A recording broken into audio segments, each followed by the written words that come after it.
Hi guys, please subscribe and support me. Hello everyone, welcome to my cooking show.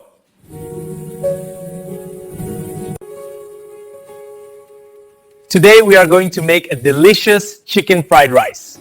These are the ingredients we need for today's recipe.